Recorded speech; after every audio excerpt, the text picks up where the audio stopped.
कांग्रेस के senior leader JN मोंगा ने news 18 से खास बात की और इस दौरान उन्होंने कहा कि लद्दाख के हवाले से बीजेपी बेनकाब हो चुकी है। उन्होंने कहा कि लद्दाख में लोगों से मुलाकात करके राहुल गांधी ने जमीनी सूरत हाल जान ली है। जेएन मोंगा कहते हैं कि गुलाम नबी आजाद का मजहब और अकायद के बारे में बयान कुछ ऐसा है जिससे उन्हें गुरेज करना चाहिए। मिसाल मलिक के हवाले से उन्होंने पीडीपी सदर के मौक़िफ़ का दिफा किया। जेएन मोंगा का कहना है कि महबूबा मुफ्ती ठीक कहती हैं कि जब साध्वी प्रज्ञा नफरत फैलाकर आजाद घूम रही है तो मिसाल मलिक से किसी को कोई परेशानी नहीं होनी चाहिए।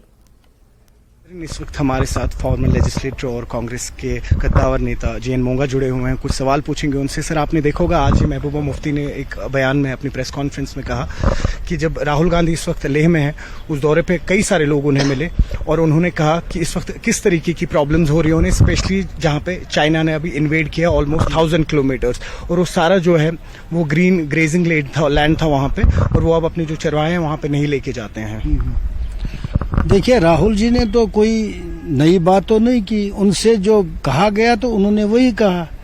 जो वो लोगों से मिले, बहुत आपने भी देखा होगा टीवी पे, बहुत सारे लोग मिले उनको, हंड्रेड्स की तादाद, थाउजेंड्स की तादाद में लोग जोक दर जोक उनको देखने आए और उनसे मुलाकाती हुई और उनको डे टू डे जो प्रॉब्लम्स वहाँ फेस कर रहे हैं लोग लेह में, लद्दाख रीजन में, तो वही उन्होंने, इसी वजह से हमारा लीडर जो राहुल जी हैं वो खुद वहां जाके देखना चाहते हैं कि ग्राउंड रियलिटी क्या है।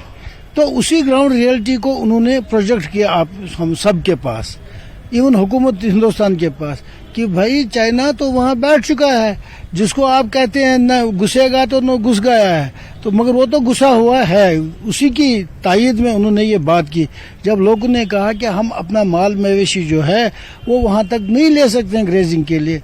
लिहाजा उसको धर आवाम की वो खुद देखना चाहते थे, उन्हें देख लिया, वहाँ लोगों से मिले, तो वहाँ से उनको जो फीडबैक आया वो यही आया कि ग्रेजिंग लैंड हमारा काफ़ी, हमारी जो ज़मीन है वहाँ, तो वो 1000 कनाल्स के मुतालिक वो अभी उनके पास ही है।